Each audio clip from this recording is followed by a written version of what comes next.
कानपुर से बड़ी खबर, हयात जफर हाशमी को पुलिस ने गिरफ्तार कर लिया है। कुछ ही देर में पुलिस कमिश्नर की प्रेस कॉन्फ्रेंस होगी। 18 अफराद को अब तक गिरफ्तार किया जा चुका है। कानपुर से आपको ये बड़ी खबर बता रहे हैं। कानपुर तशद्दुद के हवाले से ये बड़ी खबर है। हयात जफर हाशमी को पुलिस ने गिरफ्तार कर लिया है। 18 अफराद को अब तक गिरफ्तार किया जा चुका है और अब से कुछ ही देर में पुलिस कमिश्नर की प्रेस कॉन्फ्रेंस होनी है। तो कानपुर तशद्दुद के हवाले से आपको ये बड़ी खबर बता रहे हैं। हयात जफर हाशमी को पुलिस ने गिरफ्तार कर लिया है। 18 अफराद को गिरफ्तार किया जा चुका है और पुलिस कमिश्नर की अब से कुछ देर में ही प्रेस कॉन्फ्रेंस होगी।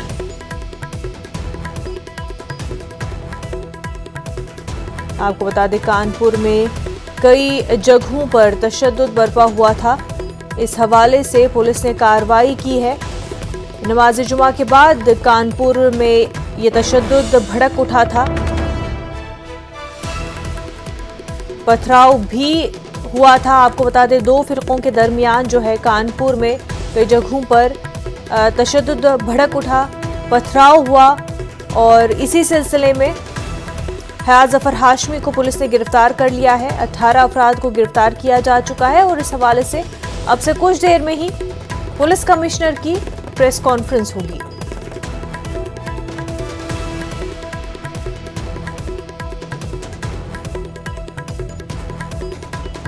आपको बता दें कि जिस तरह से नमाज जुमा के बाद कानपुर में तशद्दुद भड़क उठा, उसके बाद जो है मुतासरा इलाकों में पुलिस तैनात कर दी गई। सूरत-ए-हाल को काबू में करने के लिए फोर्सेस को तैनात किया गया। 18 लोगों को अब तक इस पूरे मामले में गिरफ्तार किया जा चुका है। पुलिस के मुताबिक 40 अफराद की शिनाख्त इस पूरे मामले में की जा चुकी है।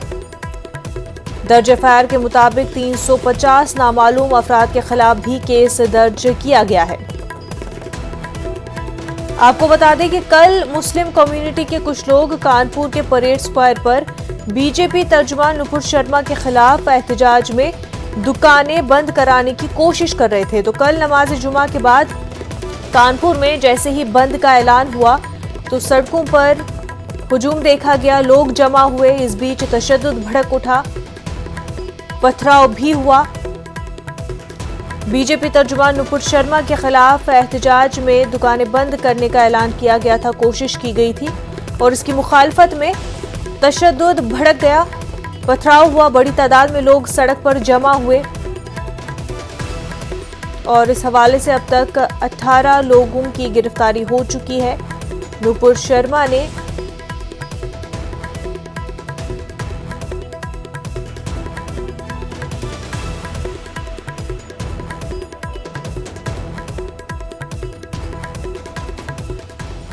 कल की जो घटना हुई थी उसमें त्वरित कार्रवाई करते हुए स्थिति को नियंत्रण में लाया गया।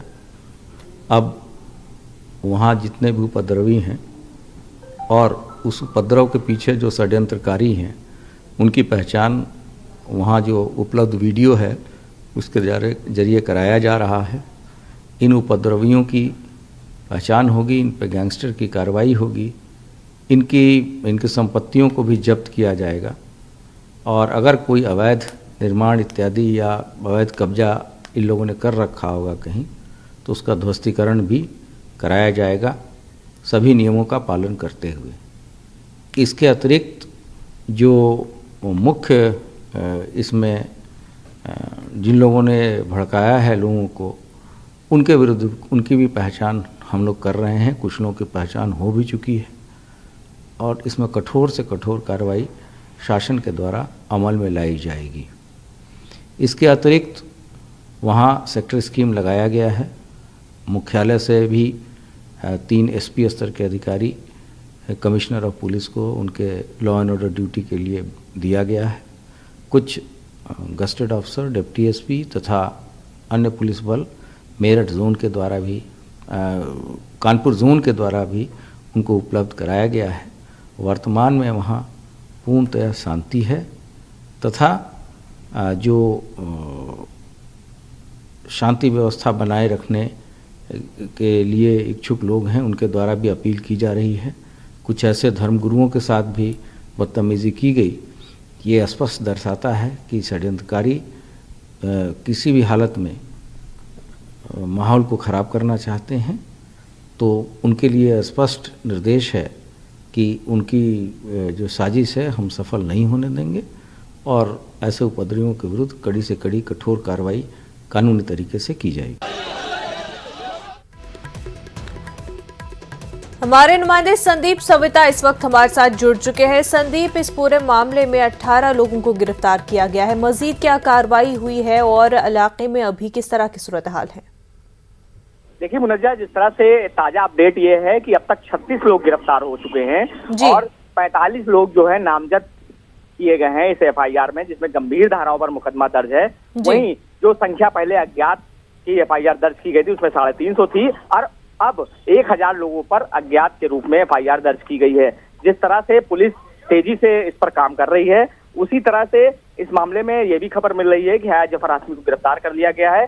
पुलिस कमिश्नर इस समय प्रेस कॉन्फ्रेंस कर रहे हैं और पूरी जानकारी दे रहे हैं कि आखिर इस घटना को कैसे अंजाम दिया गया, कैसे इसकी अभी जांच चल रही है। साथ ही अन्य जो आरोपी हैं उनको भी कैसे गिरफ्तार किया जाए और किन किन लोगों का इसमें हाथ है, कैसे साजिश रची है इतना बड़ा, आखिर जिस तरह से यहाँ पर रचा गया, किस तरह से ये पूरा मामला बना है। जी मुनज्जा, बिल्कुल, वीडियो भी मंजर आम पर आए हैं। संदीप, वीडियो से क्या कुछ पता चलता है? देखिए, जिस तरह से वीडियो सामने आए हैं इसमें बताया जा रहा है कि जब ये बंद का ऐलान हुआ है तो खास करके नई सड़क से और यतीम खाने की तरफ से, दोनों तरफ से लोग इकट्ठे हुए, लेकिन जिस तरह से वहां पर मिश्रित आबादी है इसलिए वहां पर कुछ लोगों ने दुकान ना बंद करने का विरोध किया और जो लोग दुकान मुस्लिम इलाकों में बंद कराकर आ रहे थे उन लोगों ने इस इलाके में भी दुकान बंद कराने की कोशिश की, जिसके बाद विरोध हुआ और पथराव शुरू हो गया। जिसके बाद दोनों तरफ से पथराव शुरू हुआ। सबसे बड़ी वजह रही कि जब लगातार सोशल मीडिया पर इसकी जानकारी 10 दिन पहले से दी जा रही थी कि बंदी का ऐलान किया जा रहा है, उसके बाद हालांकि जिस तरह से अब हयात जफर हाशमी जिन पर आरोप लग रहा है बंदी का ऐलान करने का, उनकी पत्नी का कहना है कि उन्होंने 2 दिन पूर्व ही पुलिस कमिश्नर के कहने पर इस बंदी के ऐलान को वापस ले लिया था, क्योंकि कानपुर में राष्ट्रपति का आगमन था और उसका उन्होंने वीडियो भी बाकायदा जो है वायरल किया है कि उन्होंने बंदी को वापस ले लिया था। तो उसके बावजूद भी गंभीर धाराओं में मुकदमा हयात जफर हाशमी पर दर्ज किया गया और उनकी गिरफ्तारी हो गई। जी मुनज्जा। बिल्कुल संदीप, बेहद शुक्रिया तमाम तर जानकारी के लिए। तो नाज़रीन, सीधा रुख करते जम्मू कश्मीर का, जहां पर ADGP की प्रेस कॉन्फ्रेंस जारी है। रमजान है, उसको पैसे देने के लिए खुबैब ने इसको कहा था और इसने उसको उसके बैंक अकाउंट में पैसे जमा कराए थे। ये भी लश्कर से इस तरह से जुड़ा है कि इसका जो ब्रदर इन लॉ है ये लश्कर का आतंकी रहा है पहले, और अब जाके वो पाकिस्तान में सेटल्ड है और लश्कर की गतिविधियों में वो भी शामिल है। इसके ब्रदर इन लॉ का नाम है बिलाल अहमद और ये तकरीबन 2002 में यहाँ से एक्सफिल्ट्रेट करके पाकिस्तान गया था और वहाँ से तब से लश्कर से जुड़ा रहा है।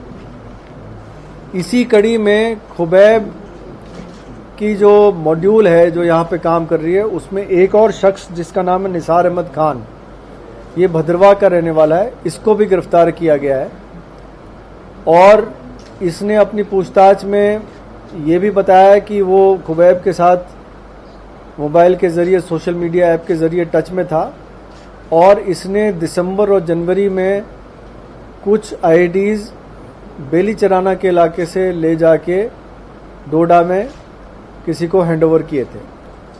तो ये 3 गिरफ्तारियां हुई हैं इस केस के सिलसिले में।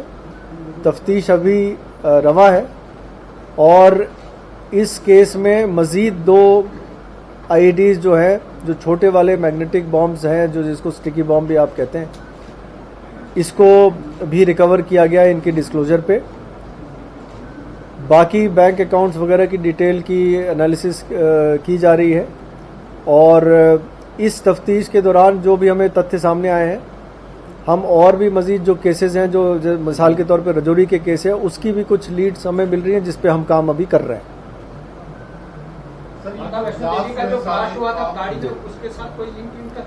फिलहाल अभी तक उस केस से कोई लिंक नहीं मिला है, लेकिन तफ्तीश अभी शुरुआती स्टेज पे है बहुत सारे लोगों से इसमें पूछताछ करनी जानी है। अभी 10 से 15 लोगों को और पूछताछ के दायरे में शामिल किया गया है। मजीद खुलासे जब होंगे तो आपको बताया जाएगा। सर, लेकिन ये जितने ब्लास्ट हुए, राजौरी पुंछ का हुआ, ये उधमपुर, क्या ये कनेक्टेड है? क्या कुछ लीड्स आपको मिली हैं? मैंने जैसे कि आपको बताया कि उधमपुर का केस तो इस मॉड्यूल ने किया ही है। कुछ लीड्स ऐसे मिल रहे हैं जिससे ऐसा लग रहा है कि राजौरी वाले केसेस में भी इनका इसी मॉड्यूल का हाथ होगा। तफ्तीश चल रही है। आईडी प्लांट करने में बहुत बड़ी ट्रेनिंग की ज़रूरत नहीं है। इसमें सिंपल 2 तार खुले होते हैं जिनको ज्वाइन करना होता है और वो एक्टिवेट हो जाता है। उसको प्लेस करने में और ब्लास्ट होने में तकरीबन 10 से 15 मिनट का टाइम होता है। सर, स्टिकी बॉम्ब का कितना खतरा आपको महसूस हो रहा है? अभी 7 स्टिकी बॉम्ब वहाँ पर भी मिले हैं कठुआ में और 2 इनसे मिले हैं। इसका मतलब स्टिकी बॉम्ब एक बड़ा खतरा आपको लग रहा है? और अमरनाथ यात्रा के मद्देनजर आप मानते हैं इसको? ये थ्रेट रियल है और इसमें जैसे कि आपने देखा है कि कुछ दिन पहले रिकवर भी हुए थे 7 स्टिकी बॉम्ब जो ड्रोन के जरिए गिराए गए थे। तो ये थ्रेट रियल है। इस आपके माध्यम से मैं सभी लोगों को बताना चाहता हूँ कि इस थ्रेट के लिए आप सतर्क रहें। हमेशा जब भी आप कहीं जा रहे हैं आ रहे हो अपनी गाड़ी का भी ख्याल रखें। गाड़ी पे सवार होते समय, गाड़ी से उतरते समय चारों तरफ मुआयना कर लें, कोई ऐसी चीज़ ना हो जो अनजान चीज़ लगी हुई हो गाड़ी के साथ। तो इसके लिए पब्लिक कोऑपरेशन की बहुत ज़रूरत है, पब्लिक के सहयोग की बहुत ज़रूरत है। हम किसी भी इंसिडेंट को प्रिवेंट कर सकते हैं अगर हम सतर्क रहें तो। श्रीनगर में 177 कश्मीरी पंडित टीचरों का तबादला किया गया है। उन्हें दिही इलाकों से सेंट्रल श्रीनगर तबादला किया गया। हालिया टारगेट किलिंग के वाकयात के बाद यह कदम उठाया गया है। वाज़ेह हो कि कश्मीरी पंडित वादी से जम्मू तबादले की मांग कर रहे थे। हुकूमत ने श्रीनगर शहर के महफूज मकामात पर तबादला किया है। कश्मीर के दीगर अजला में भी महफूज मकामात पर कश्मीरी पंडित टीचरों का तबादला किया गया है।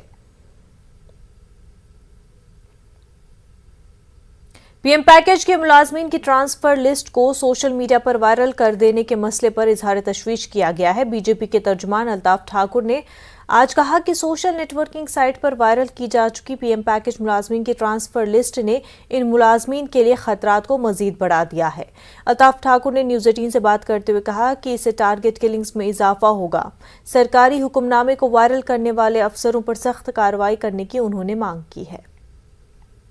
बहुत मीटिंग्स के बाद कल सेंट्रल गवर्नमेंट होम मिनिस्टर साहब ने भी एक मीटिंग दी और पंडितों की जो सिक्योरिटी थी, जो उनकी सेफ्टी और सेंस ऑफ सिक्योरिटी बहुत बड़ा कंसर्न था पूरे देश के लिए। और उसके तहत कुछ पॉलिसीज जो अपनाई गई या कुछ जो डिसीजंस लिए गए उनमें कहा गया है कि ये जो है ये सारा सीक्रेट रखा जाए। और आज सुबह जब देखते हैं कि जो पंडितों की एक लिस्ट सामने आई है, सीधा सा मतलब है कि जो जिन ऑफिसरों ने इनके वो नहीं चाहते हैं कि कश्मीर में अमन हो, कश्मीर में पंडित बसे, और वो सीधे सीधे पाकिस्तान के एजेंट की तरह काम कर रहे। ये बहुत बड़ी एक कॉन्स्पिरेसी है। उसको गवर्नमेंट को देखना चाहिए कि जो पंडित का उन्होंने ट्रांसफर लिस्ट किया है किस बेस पे उन्होंने सोशल मीडिया पे इसको अपलोड किया, और एक पूरी लिस्ट उन्होंने मिलिटेंट्स या दहशतगर्दों को दी है कि कौन पंडित कहां जॉब कर रहा है। इससे ये एक बहुत बड़ा सिक्योरिटी ब्रीच है। इससे पंडितों पे खतरा बढ़ेगी। एलजी इंतजामिया और सिक्योरिटी एजेंसी को देखना चाहिए। जिन अफसरों ने इसको किया है वो बिल्कुल उनके खिलाफ कड़ी से कड़ी एक्शन चाहिए। और इस बात से यह बात वाज़ेह हो गई कि कुछ अफसर अभी भी चाहते हैं कि यहाँ हालात ठीक ना हो, जो पाकिस्तान के एजेंट की तरह यहाँ काम कर रहे हैं। कश्मीर में टारगेट किलिंग के हवाले से दिल्ली के वज़ीर-ए-आला अरविंद केजरीवाल ने कहा कि कश्मीर के लोग नकल मकानी पर मजबूर हो रहे हैं, लिहाजा उनके तहफ़्फ़ुज़ात को मरकज़ी हुकूमत यकीनी बनाए। जैसा मैंने कहा था कि हम लोग पूरा देश काफ़ी ज़्यादा चिंतित है कश्मीर की स्थिति को लेके, और हम चाहते हैं कि केंद्र सरकार इसमें जो भी कदम उठाने की ज़रूरत है कदम उठाए। कश्मीर के लोग अब पलायन करने लगे हैं, बहुत बड़ी संख्या में पलायन कर रहे हैं। ये अच्छी बात नहीं है। बहुत दिनों के बाद वो वापस गए थे, एक उम्मीद के साथ वापस गए थे, तो उनको वो अपने घरों में सुरक्षित महसूस कर सकें, उनकी सुरक्षा सुनिश्चित की जाए और जो भी कदम उठाने की जरूरत है केंद्र सरकार। आम आदमी पार्टी ने कश्मीरी पंडितों पर हो रहे जुल्म के खिलाफ कार्रवाई की मांग की है। आज मुरादाबाद कलेक्ट्रेट ऑफिस पर आम आदमी पार्टी के कारकुन ने एहतजाजी मुजाहिरा किया और डीएम के जरिए मुल्क के वजीर आजम के नाम एक मेमोरेंडम पेश किया। इस मुजाहिरे की क़यादत मुरादाबाद में आम आदमी पार्टी के इंचार्ज डॉक्टर AP सिंह ने की। AP सिंह का कहना है कि बीजेपी हुकूमत कश्मीरी पंडितों के लिए कुछ नहीं कर रहे हैं, इसलिए कश्मीरी पंडित वहां से जाने को मजबूर हो रहे हैं। पार्टी का मुतालबा है कि कश्मीरी पंडितों के तहफ़्फ़ुज़ के मुकम्मल इंतजामात किए जाएं।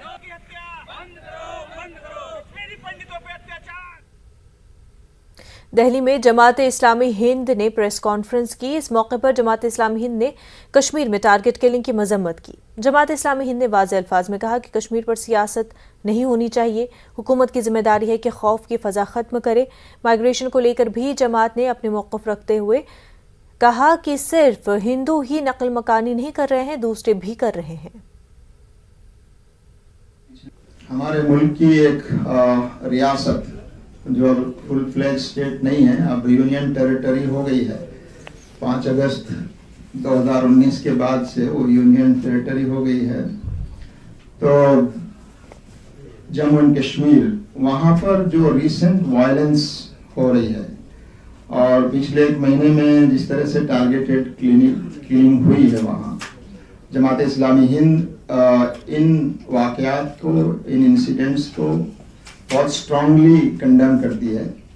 हमने अपने बयानात में भी इसको कंडेम किया है और हम समझते हैं कि ये सिचुएशन हमारे देश के लिए बहुत ख़राब होती जा रही है और आम सिटीजन्स और नागरिकों की सेफ्टी एंड सिक्योरिटी जो बेसिकली गवर्नमेंट की जिम्मेदारी है, और अब तो यूनियन टेरिटरी होने की वजह से डायरेक्ट सेंट्रल गवर्नमेंट वहाँ के अफेयर्स को देख रहा है। तो हम समझते हैं कि वहाँ हालात सुधरने चाहिए थे, लेकिन हालात मुसलसल बिगड़ रहे हैं। और अभी इन दिनों जो कश्मीरी पंडित या दूसरे जो आउटसाइडर्स हैं उनकी किलिंग हुई है, उस पर हमें बहुत अफसोस है। उनके परिवारों के साथ हमारी संवेदना है। We convey our heartfelt condolences to their families। लेकिन ये सूरत हाल अच्छी नहीं है और ये बात भी हम कहना चाहते हैं कि ये बात इग्नोर नहीं की जानी चाहिए कि वहाँ वायलेंस का शिकार सिर्फ माइनॉरिटी के लोग हो रहे हैं, बल्कि बड़े पैमाने पर वायलेंस का शिकार वहाँ की जो मुस्लिम आबादी है वो बड़े पैमाने पर वायलेंस का शिकार हुई है और उसको इग्नोर नहीं किया जा सकता। हिंदुस्तानी आज़मीन हज की परवाज़ों का सिलसिला आज से शुरू हो चुका है। हिंदुस्तानी आज़मीन हज की पहली फ़्लाइट आज केरला के कोचीन एयरपोर्ट से मदीना के लिए रवाना हुई है। सऊदिया अरेबियन एयरलाइंस की फ़्लाइट से जनूबी हिंद के 377 आज़मीन हज ने सफ़र हज के लिए उड़ान भरी। आज़मीन हज की पहली परवाज़ को केरला हुकूमत से औकाफ और हज के वज़ीर V अब्दुल रहमान और केरला हुकूमत में म्यूज़ियम और पोर्ट आर्कियोलॉजी के वज़ीर अहमद देवरकोली और मरकज़ी हज कमेटी के चेयरमैन AP अब्दुल रहमान कटी ने हरी झंडी दिखाकर रवाना किया। आज़मीन हज की रवानगी का सिलसिला 3 जुलाई तक जारी रहेगा। आज़मीन हज की आखिरी फ्लाइट मुंबई एम्बार्केशन पॉइंट से रवाना होगी। Today, the first batch of Indian Hajj pilgrims took off from Cochin Airport. As per Hajj National Committee schedule, our last flight will take off from Mumbai on 3rd July. All arrangements are completed. Saudi and India, especially with the support of State Hajj Committee, our 10 embarkation points are ready, camps are ready. We are expecting with the support of Narendra Modi, we will success Hajj 2022. कुछ दाएबाजों की हिंदू तंजीमों की तरफ से आज जामा मस्जिद में पूजा करने की call देने के बाद कर्नाटक के मंड्या जिले के श्रीरंगापटन में 3 जून की शाम से 5 जून की सुबह तक इम्तनाई अहकाम नाफिज कर दिए गए हैं। उनका दावा है कि ये मस्जिद हनुमान मंदिर को मुनहदम करके बनाई गई थी। हिंदू तंजीमों की कॉल के बाद श्रीरंगापटन में जामा मस्जिद के इलाके समेत शहर के हसास इलाकों में सिक्योरिटी में इजाफा कर दिया गया है। 500 से ज्यादा पुलिस एहलकार तैनात किए गए हैं।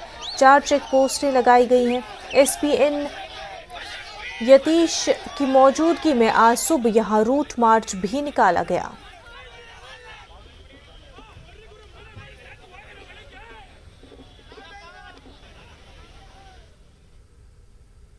श्रीरंगपटन की तारीखी जामा मस्जिद इन दिनों हिंदू तंजीमों के निशाने पर है। आज हिंदू तंजीमों ने श्रीरंगपटन चलो की कॉल दी थी, लेकिन पुलिस ने हिंदू तंजीमों की मुहिम को नाकाम बनाया। बेंगलुरु में साबिक वजीर आर रोशन बेग ने कहा कि हजरत टीपू सुल्तान की तामीर करदा मस्जिद पर कोई आंच नहीं आएगी। पुलिस ने जरूरी इक़दाम करते हुए मस्जिद के अतराफ सख्त हिफाजती इंतजाम किए हैं। सेक्शन 144 नाफिज किया गया हुकूमत की तरफ से। उन्होंने ये यकीन दिलाया है कि मस्जिद के अंदर जाने के तो दूर की बात, मस्जिद के आसपास भी कोई भटक नहीं सकेगा। सेक्शन 144 इम्पोज किया गया है और उन्होंने ये यकीन दिलाया है कि वहाँ बैरिकेडिंग कर दी जाएगी। किसी भी विश्व हिंदू परिषद को या उनके मेम्बरान को अंदर आने नहीं दिया जाएगा। तो मेरी हमारे भाइयों से अपील है कि आप भी वो वहाँ ना जाएं, कोई वहाँ तमाशा होगा नहीं। ये हुकूमत कर्नाटका ने इस बात को यकीन दिलाया है और उन्होंने आर्डर्स जारी किए हैं कि कोई विश्व हिंदू परिषद का मेंबर मस्जिद के अंदर नहीं जाएगा। तो इस बात का आप यकीन रखिए कि मस्जिद आला में कहीं कुछ नहीं होगा, कोई पूजा नहीं होगी, कोई अंदर नहीं जा सकेगा, क्योंकि हज़रत टीपू सुल्तान शहीद रहमतुल्लाह अलैह के अक़ीदतमंद सिर्फ कर्नाटका में नहीं है बल्कि हिंदुस्तान के कोने कोने में भी है। हैदराबाद में नाबालिग लड़की की इज्तिमाई इस्मत रेजी के मामले में पुलिस ने 5 मुलजिमीन को गिरफ्तार कर लिया है। आज पुलिस ने 3 मुलजिमीन को गिरफ्तार किया है। पुलिस ने कल 2 मुलजिम को गिरफ्तार किया था। इज्तिमाई इस्मत रेजी मामले के खिलाफ तेलंगाना के मुख्तलिफ मकामात पर एहतजाज किए जा रहे हैं।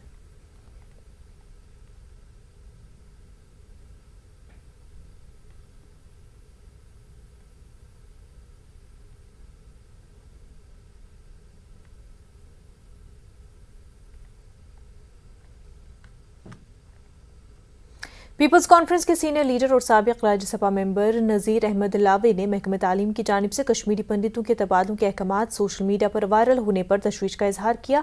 उन्होंने इसे सिक्योरिटी का खतरा करार दिया। उन्होंने कहा कि अहकाम मंजर आम पर आने से अक़लियती तबके के मुलाजमीन को मजीद खतरा लाहक हो सकता है।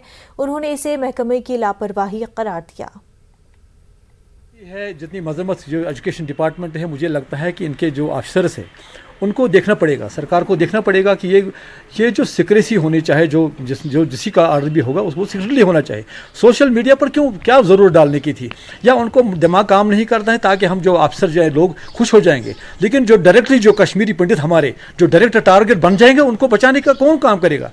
यहाँ सिक्योरिटी कितना काम करेगा?